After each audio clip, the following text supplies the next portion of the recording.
Hey guys, hello again. Hope you're doing well. I am making another video here, and I was going to have a debate with somebody I know, somebody that is a friend who's also from Ukraine, like I am, who holds a different point of view, who holds the other side. He's very pro-Ukrainian and what's going on, and a little bit ignorant of what's going on also. And I was gonna debate him, and then he ended up basically. Once I kind of started sharing information with him and he kind of saw where I was going to go, he blocked me on Facebook and he didn't want to talk about having a debate anymore. But what I've done is I wrote an opening, and I think it's still valid. I definitely think it's valid. And I just wanted to read this out, and I wanted to talk to you about a bit about what I was going to point out specifically about the reality of what's happening there, which is very ironic. So here is the opening. I'd like people to understand that there is an ideal world and there is a real world. And while you can ignore reality, you cannot ignore the consequences of ignoring reality. What is happening in Ukraine right now are the consequences of this ignorance, arrogance, stupidity, and manipulation of both the Ukrainian people, but especially its government. Mark Twain said, "History doesn't repeat itself, but it sure does rhyme." In the same way Bandera, who we'll definitely talk about, chose to commit atrocities for the German Nazi in the hope of Ukrainian independence, the Ukrainians seek to join the EU and NATO for the same reasons, and in the same way Ukrainian Cossacks who fought for the Nazis were sold out by the British in the Yalta Conference, America and the West will sell out the ignorant, arrogant, stupid, and manipulated Ukrainians who will once again gain neither independence or prosperity for its people, but oppression, poverty, and death. So that is the opening that I wrote, and I wrote it actually a few weeks ago. So this was something I wrote a few weeks ago, and since then a few other developments have happened. And one of them that I wanted people to point out is that apart from sanctioning Russia, there's actually sanctioning going on in other countries as well in the EU, mainly Poland and Hungary. So they are doing what the EU agenda wants them to do. So they are being punished right now. And this was what it meant to be in the European Union. And I think the things they want to do is they basically want to outlaw abortion a little bit, and they have some anti-refugee laws. So they want to keep their nation for their people. They want to turn around the dwindling natural population growth. So, and the EU is having none of it. So this is the irony I wanted to point out, because the hyper-nationalists in Ukraine, and there are hyper-nationalist Nazis there, they all hold the point of view of what you would, consider the far right to hold. They want to have a ethnically Ukrainian state, and ethnically Ukrainian to them means also non-white Russians as well. They want to have, and if you think this is stupid, it is, because in general white nationalists are stupid, but that's a totally different topic. But they are low IQ people. And it was actually it was a funny video which started coming up by The Guardian, which talked about the Ukrainian far-right camps there. And at the end of it, he basically says there's this intelligence drain from Ukraine, there's this brain drain from Ukraine. And I absolutely agree. There is this brain drain from Ukraine, and unfortunately, the people there left in Ukraine, a lot of them aren't very intelligent, are ignorant, arrogant, stupid. And I'm not saying this to say that stupid people are bad people. Ukrainians are really, really good people. I am Ukrainian. I don't consider myself like Russian. I don't even necessarily consider myself that much Australian anymore, even though this is the country I've spent most of my life now. I still consider myself a Ukrainian. I don't consider myself whatever Ukrainian those, the Azov battalion considers Ukrainians to be, but I am Ukrainian.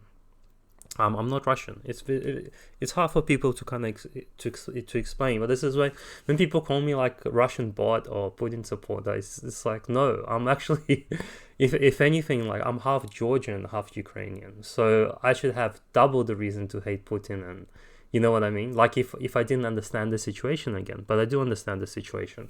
And unfortunately, fortunately, I can't be ignorant to the reality. And I just wish more people weren't, because this war could have been avoided. But this is what I wanted to point out, is you're not even fighting for the independence. Just like in Nazi Germany, this is what happened. The far-right nationalists there, the Nazis, they joined up with Hitler, and they thought, well, Hitler wants, if we fight for him and we do whatever Hitler tells us to do, he'll carve out a piece of Ukraine for us. And at the time, they didn't want eastern and southern Ukraine. They wanted part of, it was like part of Poland. And they killed a bunch of Polish people, and they, did ethnic cleansing there. They killed a bunch of Jews, definitely, like the Nazis said that they should, but they also killed a bunch of Poles. And that's what Bandera, the picture, by the way, of, that's what he did. That's what his crew did. And even though he ended up, he got disillusioned by the end, because I think they realized Hitler's goal was to make Ukraine as basically like a tourist destination for his officers. He wanted to split it up and give it to them. So Hitler put him under house arrest, and he took over his band and replaced them with Nazi Germans. But it wasn't like this hard, turnaround. I mean, he didn't kill Bandera. Bandera was under house arrest. He wasn't even in the proper jail.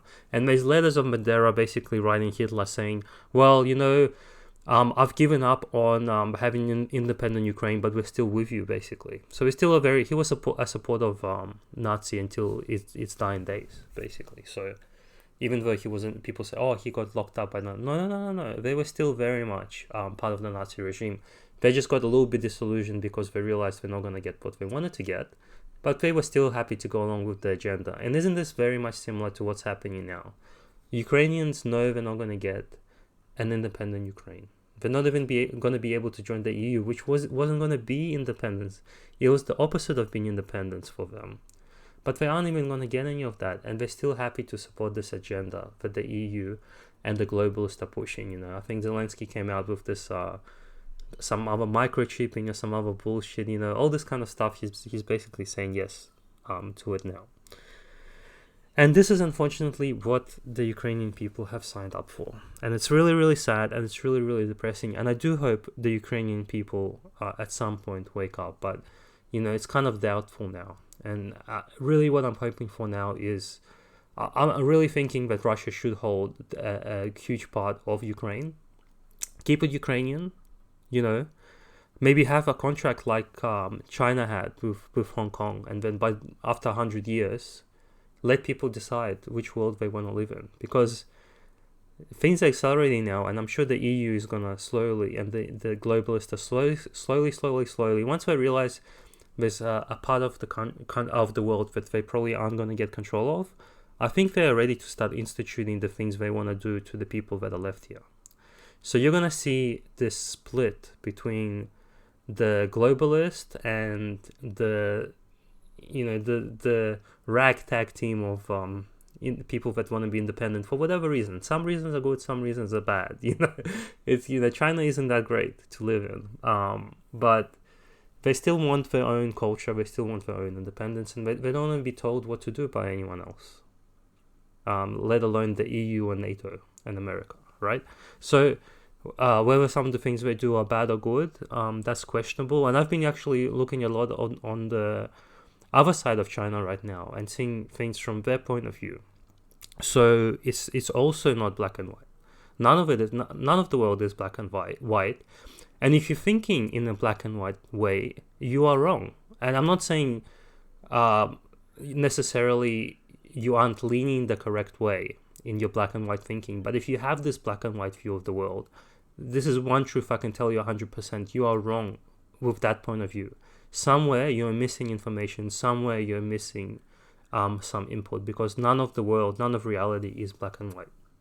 Is just like that simple thinking made for stupid people. And if you're buying into that, you might be stupid, and you might be more on the right side than on the wrong side, but you're still somewhat wrong.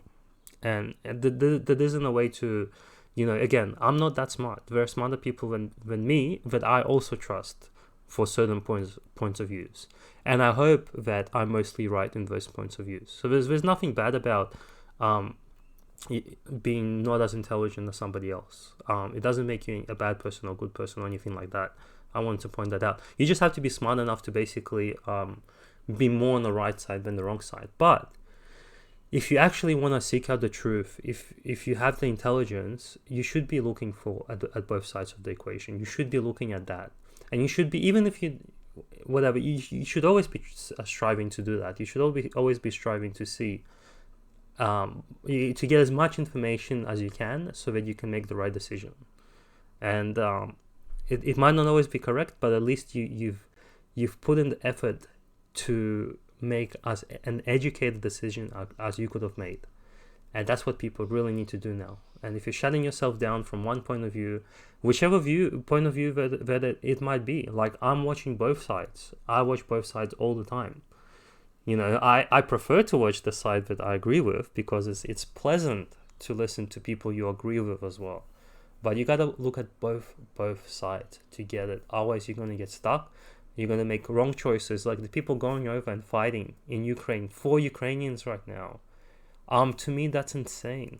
Like, I don't want to fight for Ukrainians right now, and it isn't because I have the fear, but I don't think it's worth fighting for either side at the moment. Whether, even if Ukraine wanted to join the EU, I don't think that would have been worth going to war for and causing the chaos what it has. But now that the chaos has begun, I'd much prefer that they didn't join up. That's my personal choice. But again, it's not a justification of the war or anything like that. I still think the war was stupid and could have been avoided. And that isn't the reason why Russia went into Ukraine to begin with.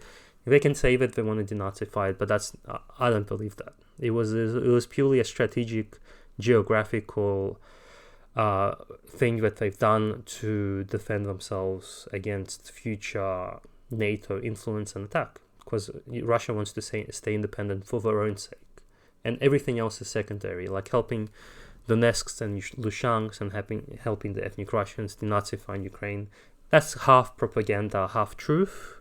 But if it was just those issues, Russia wouldn't have gone into war either. So Russia isn't good, right? And this is what I'm talking about. That's why everything's great. So I hope that made some sense. This nice little rant that I had, I felt like I wanted to share that information. I want to share the opening speech, and if you have any questions, because I'm definitely going to miss out on some things, and I can definitely clarify things for you if you like, to the best ability that I can. And I'm not trying to say that I'm like the smartest person in the world, but I feel that I am a lot smarter than the people that were left in Ukraine that haven't left, and it's sad. And again, just want to emphasize, doesn't make them bad people. Ukrainians are really, really good people. They're very gentle. That's why I don't feel like Russian. Russians are way more like sharp. Ukrainians are more gentle and kind. We're kind of like the country bumpkins of Russians, basically. I guess, like the farmers and kind of that kind of stuff. So that's us. That's us. And yeah.